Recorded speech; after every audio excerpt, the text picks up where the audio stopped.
time ago, my ancestor Paikea came to this place, on the back of a whale.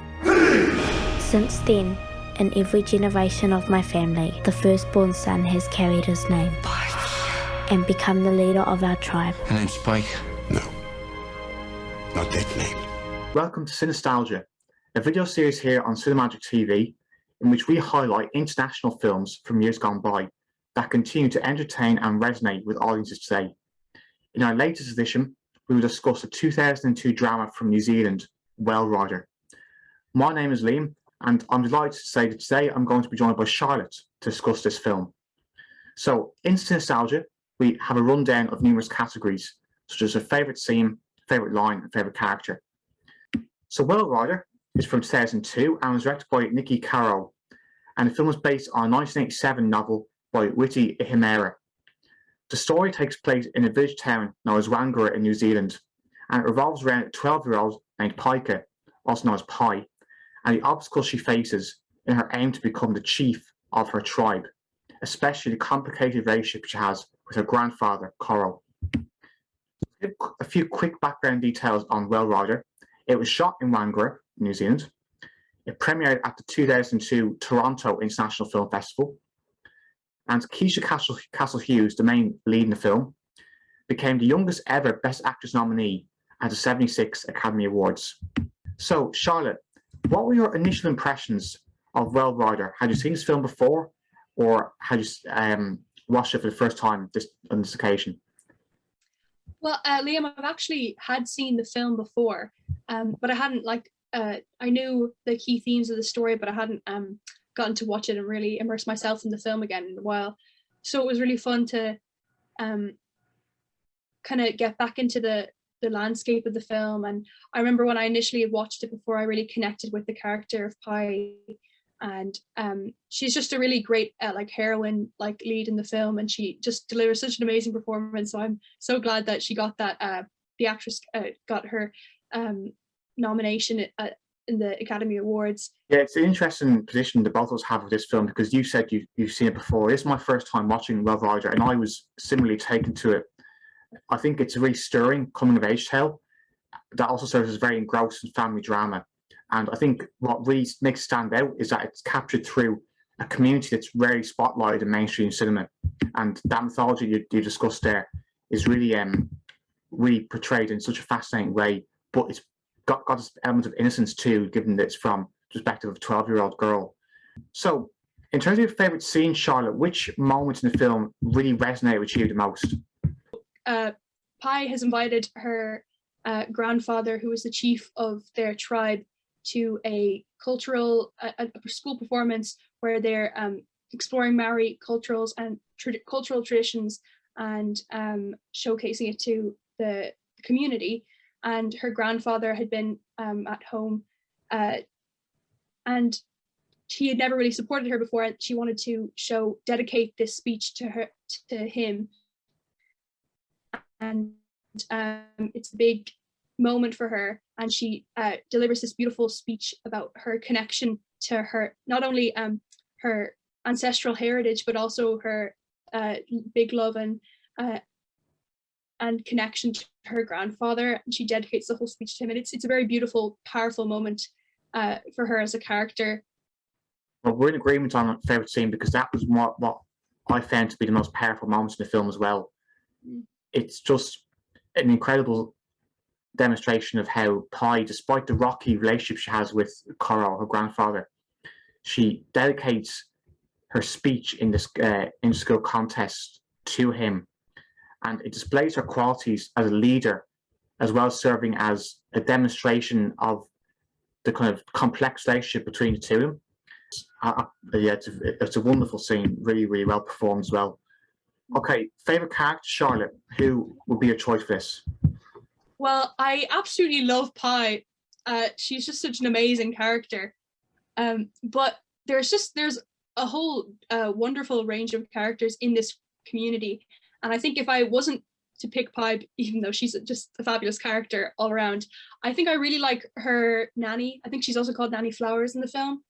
I think she has a really strong role as the the kind of woman in her corner, that her grandfather is very traditionally male orientated, and he doesn't believe that despite how much love he feels for his granddaughter, he can't seem to change his mindset that possibly she could be the new leader of the tribe. But her grandmother is always really fighting for Pi, and she always is challenging her husband as well. And I think there's a great like line that she says, which I have written down here, that she's like, you may be the boss out there, it's to Koro, her husband, you may be the boss out there, but I'm the boss in this kitchen, which is kind of like establishing her role, and that she's not afraid to, you know, assert herself in between her husband, even though he's the leader of the tribe, but she has like, her power. And I think she's just a great character.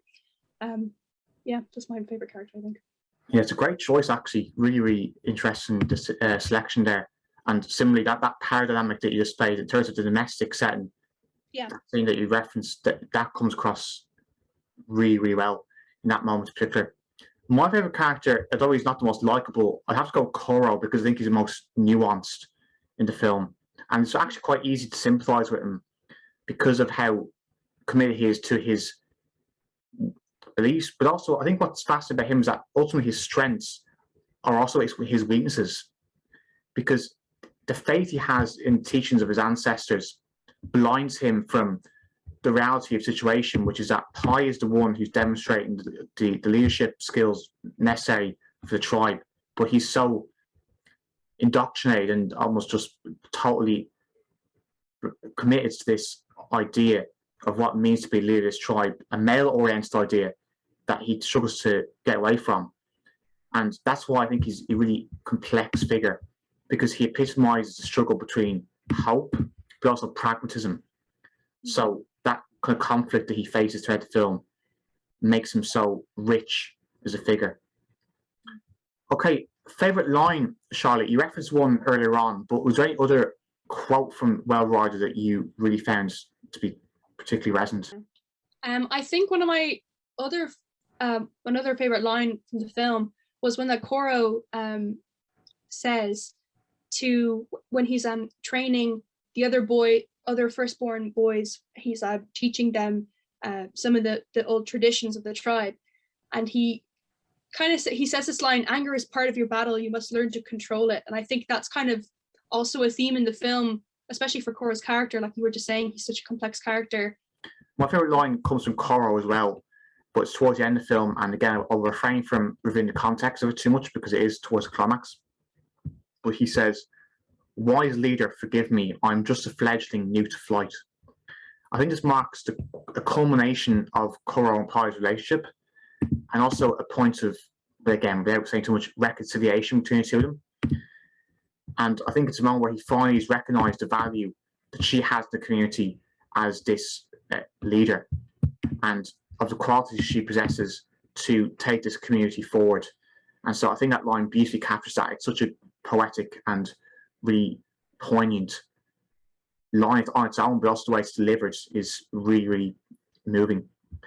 So my final question, Charlotte, is how do you think the film has aged since its release? And also, in terms of the fact that you've seen it before, was there anything this time that you found really engrossing, or that you just were taken to on your second viewing?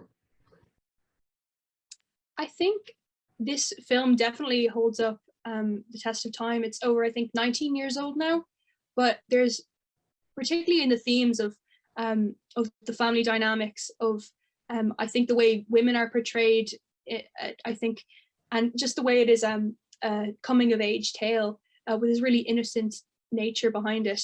I think it's so engaging. I think a younger audience would really connect with it, and older audience as well, because of that family dynamic, that whole age gap that it's between a granddaughter and her grandfather, and how community and that relationship is so integral to the film.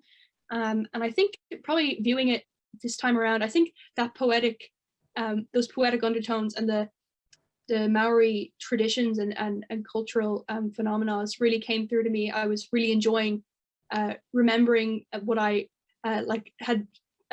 what had impacted me the first time when I watched the film, and remembering, oh yeah, I remember that from the first time, and being educated through film about different cultures. And I think That is something that this film does really well, and especially just watching films from other cultures is so important, not just to watch films from a Western point of view, but from all different cultures of the world.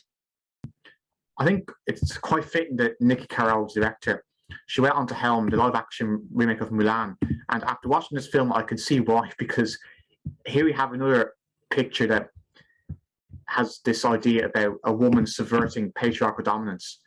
So it's funny how, you know, I think the 2020 version, Mulan, that came so long afterwards, still has that. You can see why she was selected, because even the film's treatment of fighting, and particularly the dynamic between Pai and the rest of the boys in the community, and her proficiency in that area, is one that I think you can watch now and think, oh yeah, I'm not too surprised that she was selected to helm the Mulan remake. Okay, so that was our review of Well Rider after its release in 2002. It's definitely stood the test of time, as Charlotte said, and I highly recommend it. Charlotte, I think you'd highly recommend it as well. I absolutely do. I think it's a really amazing watch, so engaging for all audiences. Totally, it's definitely one worth checking out if you haven't seen before. So thanks everyone for watching our review of Cinostalgia, and please subscribe to Cinemagic TV. Thanks everyone. Thanks for watching, and don't forget to subscribe.